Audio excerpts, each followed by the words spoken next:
APSC group 1 prelims ఫలితాలు విడుదలయ్యాయి. మార్చి 17వ తేదీన నిర్వహించిన పరీక్షకు సంబంధించి శుక్రవారం రాత్రి రిజల్ట్స్ విడుదల చేశారు. గ్రూప్ 1 కి మొత్తం 1,48,881 మంది అభ్యర్థులు దరఖాస్తు చేసుకున్నారు. గత సంవత్సరం డిసెంబర్లో నోటిఫికేషన్ విడుదలైంది. ఈ నోటిఫికేషన్ ద్వారా 81 గ్రూప్ 1 పోస్టులను భర్తీ చేయనున్నారు. ఢిల్లీ మద్యం కేసులో భారత ఎమ్మెల్సీ కవితను ఈ నెల 15 వరకు సిబిఐ కస్టడీకి ఇస్తూ ఇక్కడి రౌజ్ అవెన్యూ కోర్టు న్యాయమూర్తి కావేరి బవేజా ఉత్తర్వులిచ్చారు. ఢిల్లీ మద్యం విధానం ద్వారా ప్రయోజనం పొందడానికి కవిత ఆప్ నేతలకు 100 కోట్ల ముడుపులు ముందుగానే చెల్లించి తర్వాత ఆ డబ్బు కోసం అరబిందో గ్రూప్ నకు చెందిన శరత్ చంద్రారెడ్డిపై ఒత్తిడి చేసినట్లు సిబిఐ అధికారులు శుక్రవారం ఇక్కడి రౌజ్ అవెన్యూ కోర్టుకు సమర్పించిన రిమాండ్ రిపోర్టులో పేర్కొన్నారు. ఢిల్లీ మద్యం కేసులో గురువారం తీహార్ జైల్లో కవితను అరెస్ట్ చేసిన సిబిఐ అధికారులు శుక్రవారం ఉదయం ఆమెను న్యాయమూర్తి ముందు ప్రవేశపెట్టి 5 రోజుల కస్టడీ కోరారు.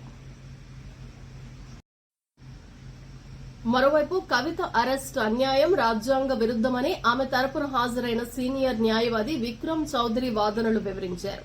కవితకు వ్యతిరేకంగా ఉన్నట్లు చెప్తున్న సాక్ష్యాధారాలు ఏడాది కాలానికి ముందువని, ఆ అంశాలపై ఇప్పుడు అరెస్ట్ చేసి ప్రశ్నించాలని చెప్పడంలో అర్థం లేదన్నారు. ఆ సాక్ష్యాలకు ప్రస్తుత అరెస్టుకు ఎలాంటి సంబంధం లేదన్నారు. గతంలో అరెస్టు చేయడానికి సుముఖత చూపని సిబిఐ ఇప్పుడు అరెస్టు చేయడానికి కారణం లోక్సభ ఎన్నికలేనన్నారు.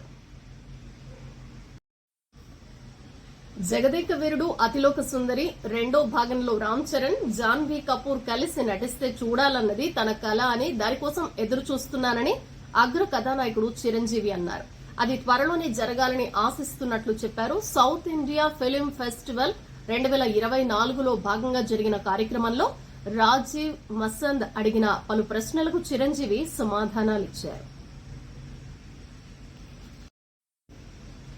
బంగారం, వెండి ధరల పరుగులు ఆగటం లేదు. అంతర్జాతీయ విపణిలో ఈ లోహాల్లోకి పెట్టుబడులు అధికంగా వస్తూ ఉండటమే ఈ పరిస్థితికి కారణంగా తెలుస్తోంది.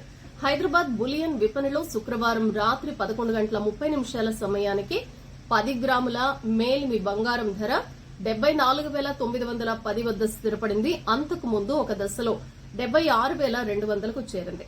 ఈ లెక్కన ఆభరణాల తయారీకి వినియోగించే 22 క్యారెట్స్ గోల్డ్ 10 గ్రాముల ధర కూడా 68,600 పైనే ఉంది. కిలో వెండి కూడా 85,500 వద్ద స్థిరపడింది.